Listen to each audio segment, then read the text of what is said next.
Thanks for listening to the Lakers Fast Break podcast, part of the Hoopheads Podcast Network. Check out all their awesome basketball shows today at hoopheadspod.com.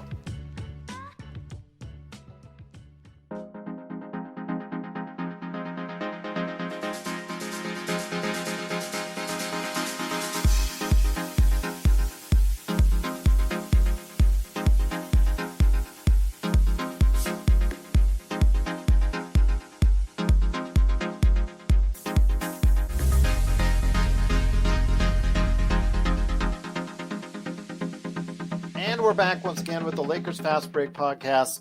It's Gerald Glasser coming right back at you here from Lakers Fast Break, Pop Culture Cosmos, Inside Sports Fantasy Football, and Game Source.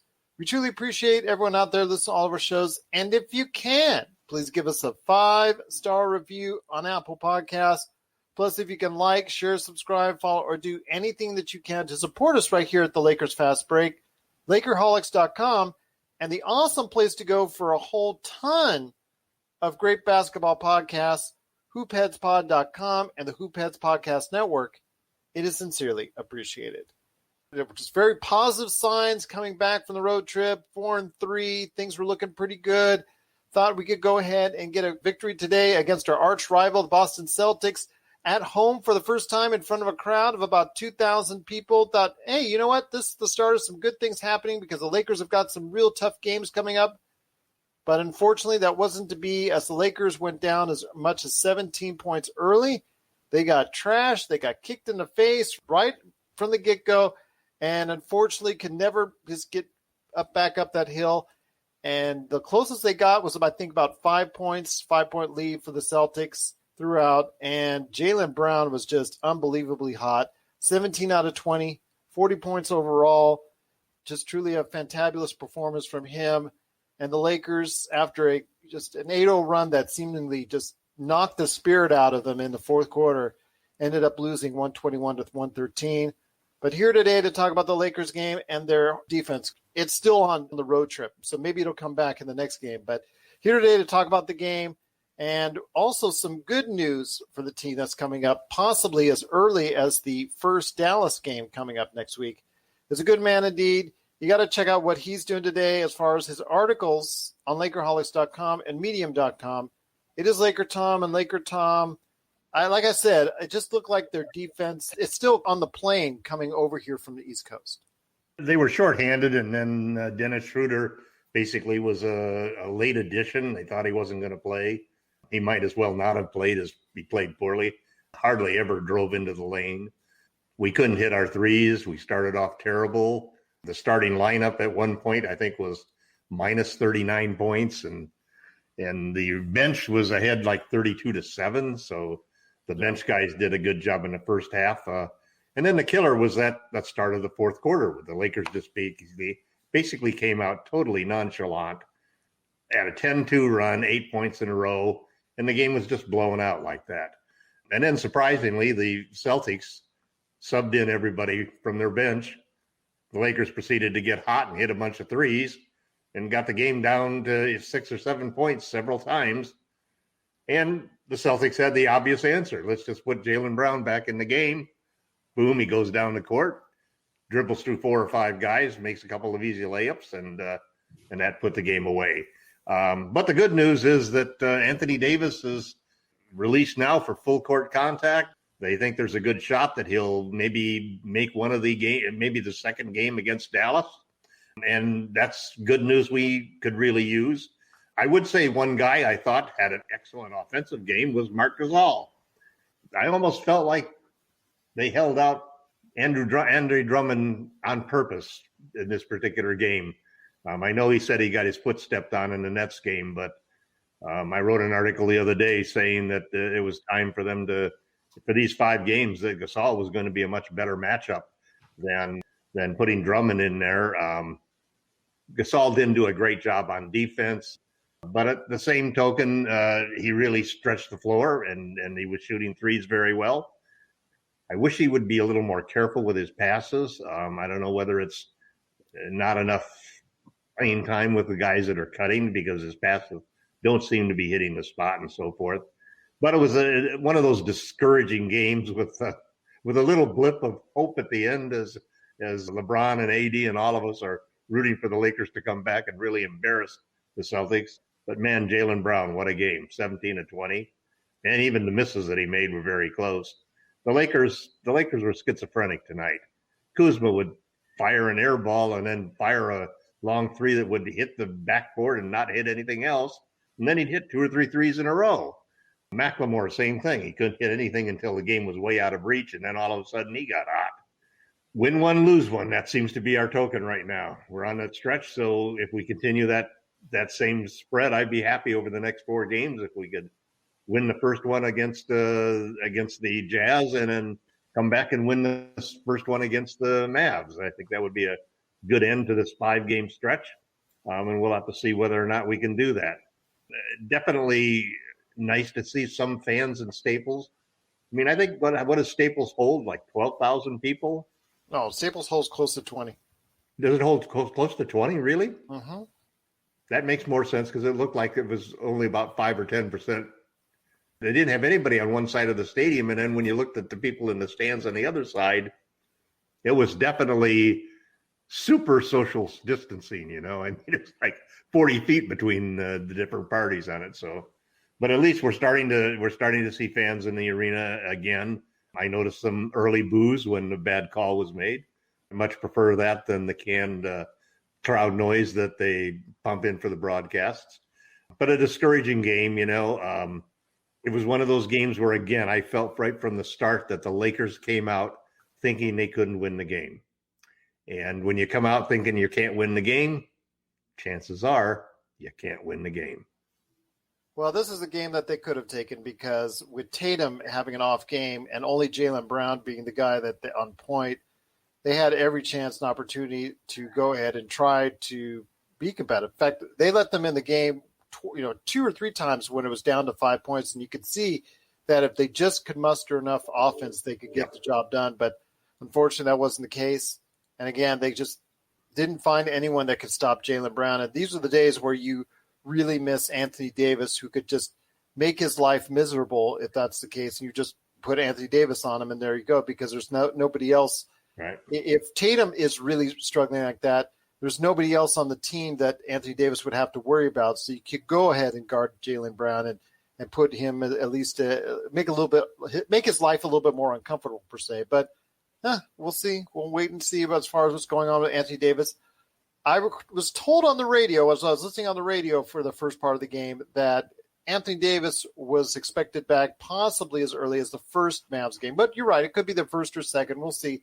He's definitely going to be out for the Utah games coming up this weekend and also Monday as well. But he is back. He's been cleared for full contact practice, so that's good news. But here today to talk about the disappointing game today and if the Lakers defense will ever get off the plane. He's a good man indeed. You got to check out his awesome comments whenever he goes ahead and does so, plus also everything that he does for us at Lakers Fast Break. It is LRob. And LRob, great to have you back on the show. Just unfortunately, again, it comes down to defense, which the Lakers are usually the best in the league at. Didn't get it done today. Good to be back, Gerald and Tom. Yes, I mean, from the very beginning, what did we see?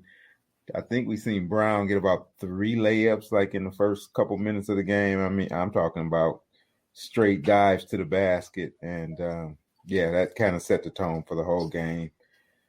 Good news was we only had 8 turnovers. So yeah, hey, let's look for the positive. Let's accentuate the positives. Only Dennis had 0 turnovers. That was good. But yeah, Jaylen was. I mean, he was incredible. I mean, tip your hat to him. He was incredible. Right? 3 shots. He only missed 3 shots, and one of them was a half-court heave right before the halftime buzzer, I think, or third quarter buzzer, one of them. So. He was good. Tristan Thompson was tough on the basket. Smart was hitting some threes. So, yeah, they had a pretty very dynamic offensive game. The only one that really didn't play probably up to his normal capabilities was Tatum. The rest of the Celtics looked pretty good. So, one of those games after a long road trip, I don't think the Lakers came out with the mindset that they couldn't beat Boston. I don't think they came out like that. I just think Boston took it to them. Boston's playing good, and they came out ready to go. And when you don't come out ready to play fully, engage 100%, you get down, a quick 10, 12, 14 points against a good team. Yeah, it's going to be hard to make up that ground. The Lakers, remember, it just came back from the East Coast just 2 short days ago, and Boston still coming off that high up winning against Denver, against Portland. They've had a very successful West Coast trip, and so they were in LA first ahead of the Lakers. So they were a little bit more rested than the Lakers, and you could tell that. For me, it was about energy in that first half, and there wasn't much to be had on the Lakers end. But I also want to give a big shout-out to both Felix and Albert. Thank you so much for the kind comments and also as well the thumbs up as well. We truly appreciate everyone watching and listening. Unfortunately, the Lakers did fall short with the last-minute run, 121-113. But LakerTom, again, you got to go ahead and say this is something now that they did lose the game we were hoping they would take, because now the next week is going to get a lot tougher. Yeah, those next 4 games are critical. If we get swept in those 2 series, we could be in the play-in tournament very easily. So it'll be interesting to see. The playing Utah is always a challenge. I think Gasol is a much better fit to play against Gobert than Drummond. It'll be interesting to see. Maybe Drummond's injury will keep him out, and we'll get a chance to see Mark stretch the floor, and try to draw Gobert out of the paint. I thought we saw a little bit of energy from Trez tonight. He had a better game than his previous games, but he still seems to be struggling sometimes to get his shot over people. It's going to be, we're going to have to hope that we can defend the 3 a lot better than we've done in recent times, because the Jazz are one of the best 3-point shooting teams in the league, and it could get ugly pretty fast if we don't have AD in any of those 2 games. I thought there was a chance that he could make one of the Jazz games, but I guess you've heard a more recent announcement that said he wasn't going to. That's correct. John Ireland from Lakers Radio, and it was announced, and he said that the Lakers official statement said that he would not be participating in both Saturday's and Monday's game, and that he is questionable, would be, according to Frank Vogel, would be questionable as far as a Wednesday return against Dallas. So that's a maybe. At least that's a maybe. So that's on the table, but they definitely ruled him out of the Utah games. I'm hoping I'm wrong. I'm hoping they're wrong. Games. It's going to be a tough 4 games. Yeah, it's going to be a tough 4 games. I'm going to chalk those 2 up right now. But Dallas will not sweep us. So, that's not going to happen either. So, Dallas is the big games, and just gear up for Dallas. Utah, I just think they're going to be ready to prove a point, especially without our big guns in there. So, I hope I'm wrong, but I don't see that happening. This is Raphael from NBA DraftJunkies.com, and you are listening to the Lakers Fast Break.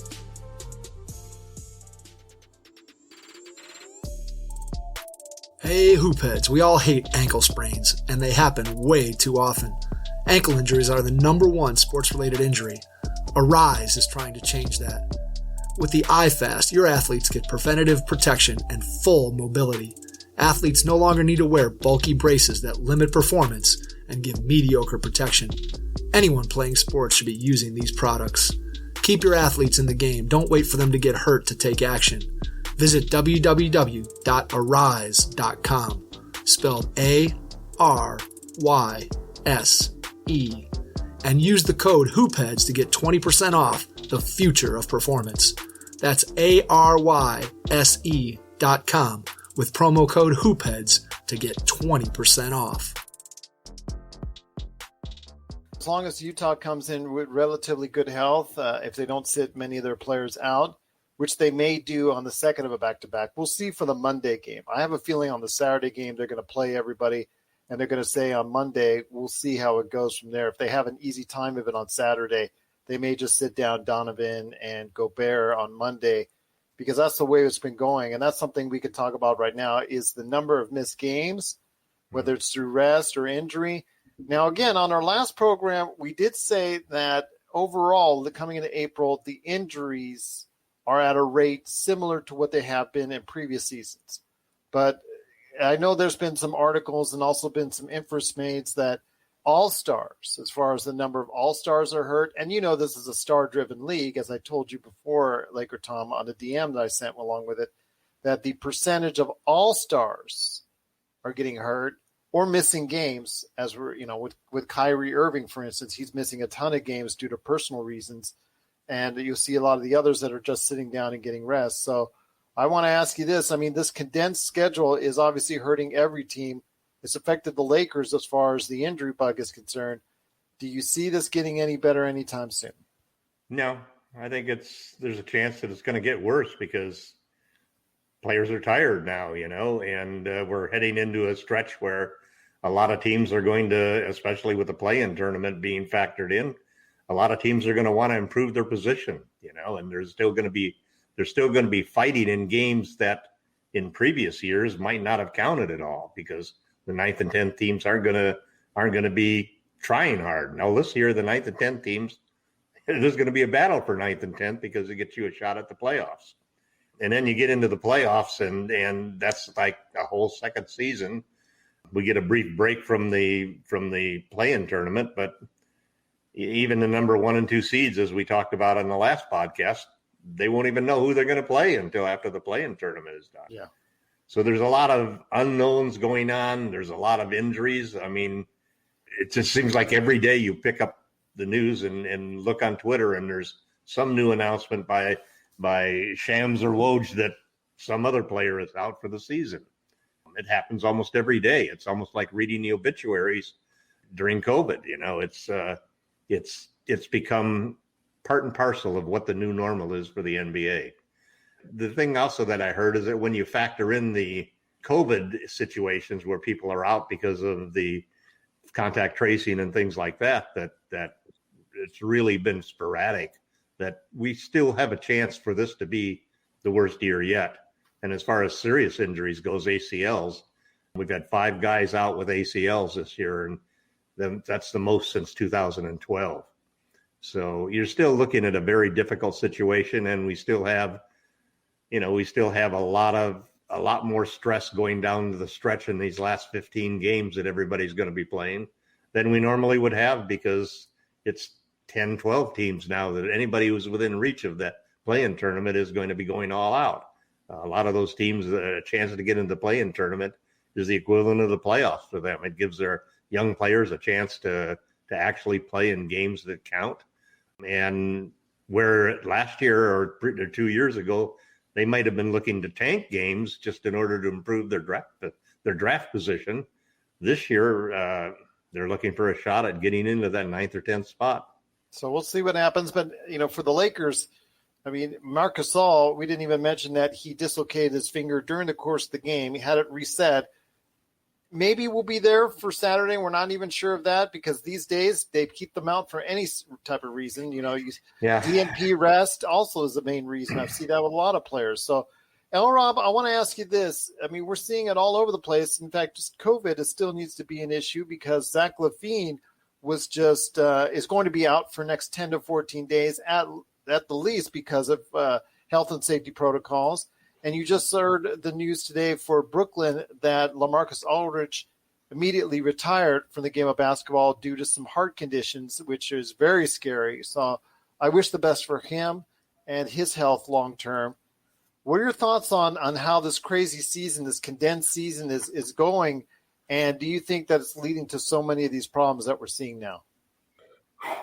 Boy, that's an interesting question. Yeah, I mean, it has to have some type of impact when you're playing this many games in this shorter time frame. I mean, you look at KCP, he was like a mummy out there today. I tip my hat to him for getting out there and giving us whatever he could. But those back spasms. Yeah, but he was really, really laboring the entire game. So I've had back spasms more than one occasion. Yeah, it can make you walking around like a mummy. Yeah. You can't play basketball when you got when your back is messing with you. You definitely don't want to be trying to run up and down the court. So, I think it's definitely it has some impact on it. I mean, we're seeing it. So I mean, nothing you can do about it though. It's the level playing field. Everybody's dealing with the same issues. So that's why it pays to have a deep bench and some guys you can put in there when you do need to give guys a day off, or when you get hit by the injury bug like the Lakers has been hit by recently. It's great to have, with Drummond go down, you have Gasol ready to go out, and he steps in and, gives you 18 points on a game, like to at least keep the Lakers in the game for a while in the third quarter. So next month is going to be interesting because, like Tom said, all these teams are fighting to get into the play-in tournament. So that's going to be a lot of stress on a lot of guys, and hope we don't see many more injuries. But yeah, the right now, the way things are trending does not look good for the health of the players. So, and also they got to remember the fact we haven't had a huge loss of games for any team due to the coronavirus. We've had Dallas missed a few, and a couple other teams have missed a series of games, but they've been able to make a lot of those up. And it's not been something overwhelming like we're seeing in hockey right now with Vancouver, who I think they're going on their second week, and they need to be extended more. The league just extended them some more time off because their whole team has been ravaged by, the whole coronavirus. I know here in Vegas, we were ravaged early on in the season for the Golden Knights here as far as our team with coronavirus. So we have not had in the NBA a really long outage for any of these teams, and that's something that could loom on the horizon as well. I know we saw it in college basketball. Michigan State had 3 or 4 guys that had it, so they were shut down for nearly 3 weeks. And it was, it was more commonplace with college basketball, which makes sense because they're around a lot more people, probably on campus. Did the NBA? None of the teams got vaccinated. They didn't do any. Well, they didn't do it. The thing is, I'm going to say this: it's kind of disappointing that they've had actually team sessions where they've had vaccinations. There has been some of these teams have done it, but none of them, to my knowledge, have done it publicly. And I know this, of course, HIPAA rights for all these players, but I wish at least some of these players, named players, would at least stand out and say, you know what, I got vaccinated. I hope everyone in the community does as well. And I'm just asking and I'm hoping, but I'm not sure if I haven't seen it already, I don't think I will see it. But LRob, LakerTom, I mean, do you think that might be something that the league was hoping that they would do? And unfortunately, that's not been done as of yet. I think it would have been a good message that they would have gotten across to their fans. It's kind of ironic because you see the ads with Bill Russell and other NBA stars, announcing that they've gotten it. Yeah. But the other side of it is, you hear about the odds are, even, for example, the J&J vaccine, the odds are greater that you're going to get COVID than you're going to die of a blood clot. Yeah. I mean, because it still raises the whole issue that we've politicized. Yeah. We've politicized the vaccination issue, just like we've done almost everything in the world, Everything is now turned into a political statement one way or another. And then, unfortunately, influences people, makes people have doubts and so forth. So it's a tricky situation. I had heard that the Lakers were planning, maybe I'd heard that the Warriors were planning to do a joint vaccination with the players and one of the major drugstores, Walgreens or somebody in the Bay Area. I heard a couple of them were trying to also negotiate ones where they're doing it with their arena personnel, correct. Club workers, executives, people that are part of the organization as well. But you have to feel that it reminds me in some ways of when they were trying to make sure that all the NBA players voted, and there was all of this pressure on everybody to, come on, do your duty and vote so that we can say, hey, 100% of the Lakers voted or 100% of the Bulls voted and so forth. Well, there was a point in time when I thought that they were trying to do this with the vaccinations to try to set a thing. But obviously some players have opted. I mean, we knew Dwight Howard didn't want to be vaccinated. He's the only one that I can remember publicly stating it. But obviously and LeBron said it's been a family decision. It's a family decision for him. So, I mean, you interpret that any way you want, but you have to respect his privacy on that. Yeah. So I think that what's happened is it's just like with the military. I mean, the Marines, it's like 40% of the Marines refused to get vaccinated. Well, the thing is, I say this. Wait, I just want to say this quick, LRob, because remember, in the bubble, I mean, there were only a small amount of individuals that were actually registered to vote. So they had to go ahead and get everybody together and get them registered to vote first. That's how they found out exactly, to vote. So that's how they've all voted with the vaccines, like I said, because they're not in the bubble. They're not all talking to each other. Right. And I think at least if there's 1 star or 2 stars, major that would be out in front and center of this, that would help a lot to the communities out there, of any ethnic background, to anybody that's reluctant on it. I mean, LRob, I'll ask you this. I mean, would a star from today's game help any type of audience out there get vaccinated, or at least be some way to say, you know what, if that star, X star, whatever, all-star, is getting vaccinated, maybe I should do it too. Maybe I should do it too. Absolutely. Being in marketing, influencer marketing is huge. So people look to people that they believe in, that they trust, that have influence over them. And they a lot of people make decisions based on that. Or if you're on the fence, that could be what pushes you over. I think, your family and close friends would probably be first, but also, star athletes and other people that you hold in high esteem definitely can influence you. I will say this, it's not all political reasons why. I know it's a great deal of people, of course it was politicized, and there's a lot of people that decided not to do it and won't do it because of political reasons. But I haven't been vaccinated, and I know Tom was very persuasive and telling me all the reasons why I should. I mean, I just don't get, I never got a flu shot. I just don't do the vaccination. So it's really not, I'm not a Trump fan by any stretch. So it's not for political reasons, just a decision I made. But others in my family have. And so, I think it's a personal decision, but I do believe in being safe and making sure I try to protect people as much as I possibly can. So I understand why people may not want to get it. So, well, I'm just going to say this, that, okay, and we're getting off the tangent here, but I wanted to go quickly into vaccines before we close. It's very real, and it's very real. But if one of these NBA All-Stars went out in forefront, like you said, I think it would help tremendously.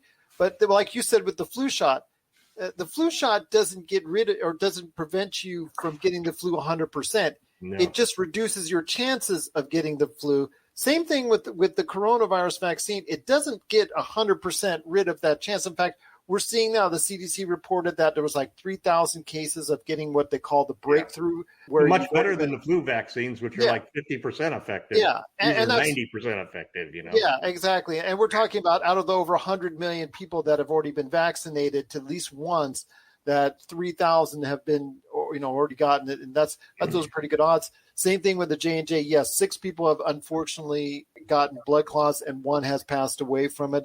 But that's out of the millions that have already been vaccinated with the J&J. So, you have to look at it in those perspectives one way or the other. But in LRob's case, for anyone in the African American community, you have to go ahead and say, you know what, I understand your hesitancy because of the fact of what happened during, World War II, or was it earlier as far as for syphilis testing and things like that? The Tuskegee experiment. Yeah, the Tuskegee experiment. Yep, it started then, but that lasted all the way up until about the 70s. Yeah, there's a layer of mistrust there. That's understandable. There are movies out right now talking about how vaccination, there must at least be a dozen sci-fi movies where the zombie apocalypse and other, end of the world scenarios are all caused by a measles vaccine or a cancer vaccine that they've developed. The Will Smith that everybody takes movie. And it kills 90% of the population. So, there's all of these scary things. The thing I think is fascinating about this whole thing, and we're starting to see it in the NBA with respect to like the Lakers.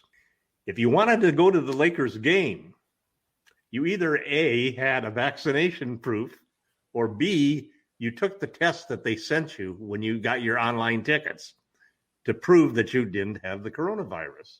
So this whole idea of a vaccine passport is going to be something that is going to, I think, stimulate a lot more people to actually get vaccinated or at least get tested, because employers can require you Yeah. to be for the job. You can do that. Private outlets, not the state. Schools can state do or it federal. too. Yeah.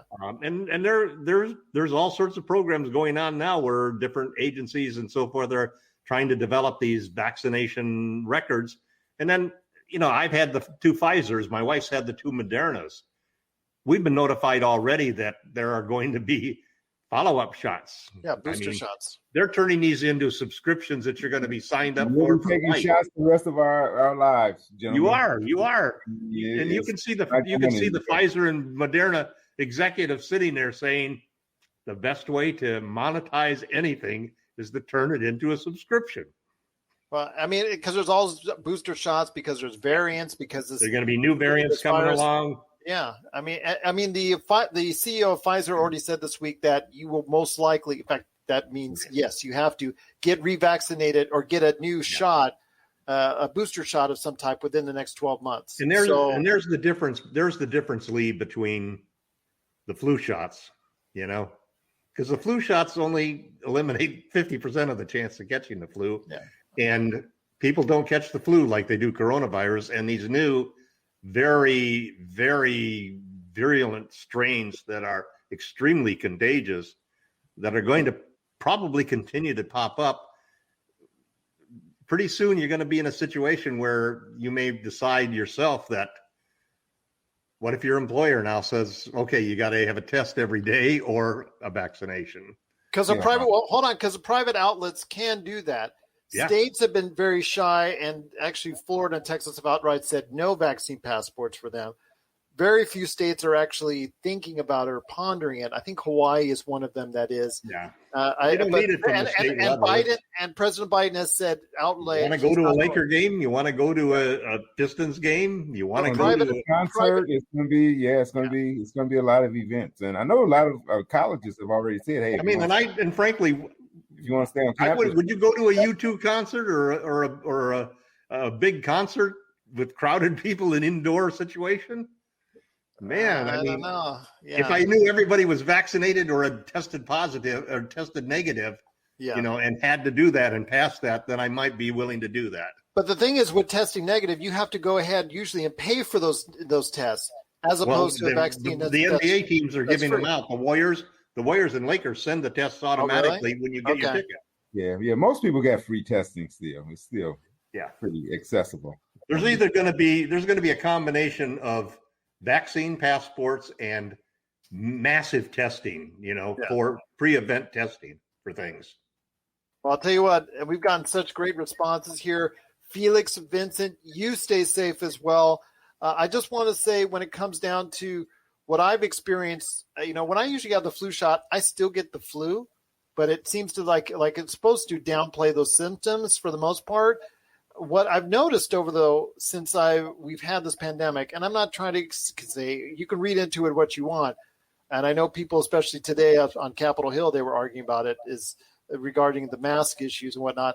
I just know since I went to double mask, because of that nature, I've been a little bit, as far as staying away from those colds and those flus, a little bit better than I have been than I normally. I know this winter they talked statistically how far down we were as far as people getting the flu, because a lot of that people speculate is because of the mask wearing. And nor am I saying that we're going to go ahead mask wearing until the end of time. I don't want to say that at all. But I'm just saying right now people need to think smart and do what's best for them as far as from a safety and health standpoint. And again, I'm not trying to go ahead and say one way or another you should vaccinate or not, but if you do, we can get this thing sooner done. That's the only thing I want to say. The closer we are to herd immunity, the better we get. And right now we're not on a path to herd immunity. It's still going to be bouncing like a ping pong ball off of us, as much as possible, because this, and it's going to mutate and all that 9 yards. So, I mean, it's up to everyone else out there what they want to do and how they want to protect themselves against this virus, because it is real and it's still out there. But that's up to you as far as how at best you want to see fit for your health long term. I feel bad for our poor governor here in Michigan. Yeah. She's had it rough. She's done the right things, but it hasn't worked. Yeah, and then now, I know she wanted to kind of shut down for a few weeks, but it's just, After last year, when the rough time she had last year, so it's just not going well for her. Yeah, death threats last year. So she almost got kidnapped last year. Yeah, it was very, very, very real for her last year. Yeah, absolutely. What's kind of funny is that after I got my second shot, I decided, okay, I'm going to leave the garage and not put the exercise bike in storage, get out and back, start hiking again. And so I've been going and hiking 3 miles every day. And that's wearing a mask. So the first day I wore the mask all the way down and all the way back. And man, it was really difficult. See, that's the other thing. They're doing studies. So the next day, and so gradually, and then I read this article where a guy said, he explained exactly what I was going through. He says, we're all out there on the bike paths and the hiking trails wearing our KN95 masks and dropping our mask down. And then as we come upon another group of people, we're putting our masks up and then we mask down. And I found now the bike path has enough room where I can be 6 feet away from anybody else. I just keep my mask down all the time now, unless I run into somebody on the same side of the bike path. Well, and they're doing the studies now that say that, it's outdoors. It's the outdoors thing. But when you have a mask on, it restricts your airflow. And so they're trying to judge exactly how that affects your heart rate and all. There's just no way right of doing things at this point in time. But please do what you can to be safe out there. That's all we recommend. We're going to go ahead and get off that soapbox for now. But you could tell we were doing this, because we want the best for you out there as far as your health and safety, because we truly care about you. Second is the Lakers. You don't want to do this forever. No. Well, I want to say right. the second part is that the Lakers lost to Boston. Had they beat Boston, we'd still be talking till next Tuesday. But again, I have a quick question. I have to get shut down. Well, hold on. Let LRob speak. Sorry, go ahead, El. No, I said, and we want the league. We want the season to play out. LeBron doesn't have too many more years. We can't have a missed opportunity here. Yeah, we don't want a third COVID season. Yes. We're signaling the ref for a quick timeout, but we'll be back with more of the Lakers Fast Break podcast. Check out what's been going on with the Pop Culture Cosmos Show and the PCC Multiverse. I see the potential for basically like another Netflix kind of paradigm shift where here comes this other major player. They have a ton of resources. Apple could change the way that entertainment is consumed. They say it's the only time this year that you'll have stars from each brand battling each other. And we know it's not going to be the case, but they like to say that, and more power to them, I guess. Well, it's a big first step, bringing all those superheroes together. There were definitely some parts of the movie that I really enjoyed, and then there were some parts that I thought just kind of fell short of expectation. Part of it has to be something to do with how it's being promoted, and this is a thing where audiences do not agree with critics. That's the Pop Culture Cosmos Show. And the PCC Multiverse, every week on Apple Podcasts. And over a dozen of your favorite streaming and podcasting options. But LakerTom, what are you working on? And I know you had a question. There was an interesting post that I thought was good, and I posted it on Lakerholics.com, and I wonder what you two guys feel. The question was, if the Celtics and the Clippers were to meet in the NBA Finals, who would you root for? Ooh, boy. Oh, man. Well, I'd have to cover it because I'm committing to another postseason of covering every playoff game, but I'd make it like 10 minutes probably. So who would you root for though? Oh, I'd root for Pop Culture because I'd be watching Pop Culture. No, come on, Gerald. You got to make a choice. I voted I'd root for the Celtics actually.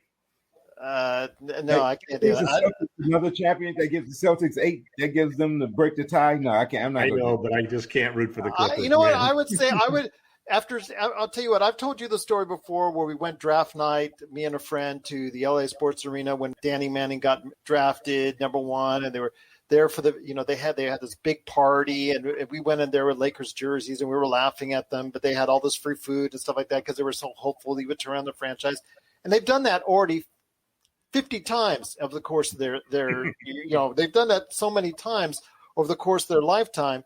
You feel sorry for them at some point. So if that was the case and they both had the final, I would have to say the Clippers. Also because I like Ivica Zubac, and I think they should. I'm a Yankee fan who's rooted for the Red Sox before, so I theoretically I always stick with the league that my team is in. Can't stand the Clippers. I feel sorry for the Clippers, and I don't feel sorry for them. I'd like them to be in misery for the next 50 years. I'd say of the two, if you had to twist my pinky on it, I'd probably say the Clippers, but I don't want to do that either. I maybe just go ahead and just watch it. What was your vote, Lee? Or something. But I couldn't root for Boston though. I couldn't. So I would have to. But I mean, I still got visions of Paul George dancing with Russell Westbrook on the night he's supposed to be signing with the Lakers, and they show him partying, and he talked about how much he really. The best answer I read on Twitter was some guy said, "I'd root for a natural disaster." Yeah, it might be the one time we root for COVID to shut the league down. Oh my gosh, you guys are awful, but. Again, that's something that just rips at your heart, If the Clippers and the Celtics were in the finals, who would you root for? Fortunately, we won't have to worry about that. At least not. Yeah. We know Boston won't be making it this year. So yeah, neither will the Clippers. I'd root for the Avengers because I would probably be watching an Avengers movie instead. But once again, it's the Lakers 121-113. They lost tonight to the Boston Celtics. Unfortunately, the Celtics too much for tonight. Too much Jaylen Brown. AD's coming back. AD is on the way back, possibly as early as next Wednesday, so we'll wait and see. But big games coming up here this weekend. It starts with Saturday's game against Utah and then a Monday game against Utah as well. So hopefully the Lakers can compete. We're not counting on much, but we are, you never know. That's why they play the games. Yep. So we didn't think last Saturday they would do well against Brooklyn. So maybe that's two in a row for the – that is maybe true. they like the Saturdays. Saturday games. Win one, lose one. Win one, lose one. Yeah, so they're due to win one. They're due to win one, so we'll wait and see. But we will be here, hopefully a lot cheerier, hopefully a lot happier. We'll get off the vaccine soapbox this next time around. So we promise. We won't be on the vaccine soapbox for this next episode. But it is the Lakers Fast Break. If you have any questions for LRob, always go ahead over to LakerHolics.com. For LakerTom, LakerHolics.com, at LakerTom on Twitter as well. And for us, at Lakers Fast Break at Yahoo.com or at Lakers Fast Break on Twitter if you have any questions for us. Please catch the great shows that are on the Hoopheads Podcast Network. Of course, all the awesome articles from 5 Things with Jamie Sweet, who seemingly is not here today. Sean Grice, our historian, who is seemingly not here today, and I'm throwing some shade on them. I wonder if they won, they would have been here probably. But go ahead and catch your stuff on LakerHolics.com. The last comment of the day, Vincent says, wait for the storm. It's coming with AD and LeBron James. We're waiting for this storm to come in. We're waiting and waiting. I've got my raincoat on. I'm waiting for so long. I've got even my little floppy hat and my galoshes on because, I'm waiting for the storm to come in. So we are waiting for AD and LBJ. That storm could be coming, at least part of it, as early as Wednesday. But we will be back here Saturday right after the game. Please go ahead and check out all of the stuff we're doing at Lakers Fast Break. I put up a great interview with Stone Hansen on off-season moves and the NBA draft yesterday, so check that out as well.